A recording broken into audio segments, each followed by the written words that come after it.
الله الله الله الله الله الله. انت مش نايمه؟ وعشان انا نايمه يعني تقفل عليك الباب كده وخرجت ورجعت وجبت اكل وانا في طراوه؟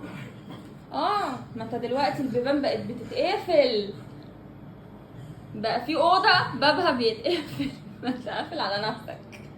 مش عارف بقى، لو كنت قفلت بالمفتاح عشان ما اعرفش ادخل، ده اللي ناقص. بس انت ما رضيتيش تاكليني.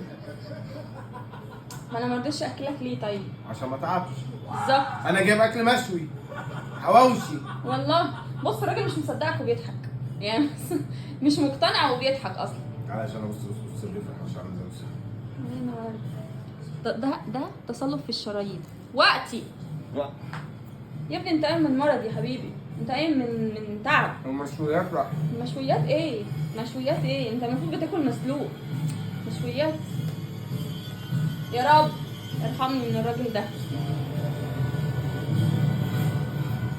حاجة واحدة بس هتغفر لك، عامل حسابي ولا اسحب الاكل؟ الله عليك. طبقت لسه بقفلته. والله تسلم ايدك. بقفلته ايه ده يعني؟ انت جاي ليه ان شاء الله؟ ليه انت جايب لكل واحد قد ايه؟ جايب لك قدي بالظبط. ايه يعني؟ 3 رغيفه. انت بتهزر. انت هتاكل 3 رغيفه حواوشي مشويين؟ انت مالك بكمية بيا؟ الدهون والزيوت دي وسلطات وطحينه وشيبسي هاكل وبيبسي النص ده بس. النص ده بس. بس يا جماعه بس. انت لو حصل لك حاجه انا ماليش دعوه. انا من موقعي هذا يا فوفا، يا فوفا سامعاني؟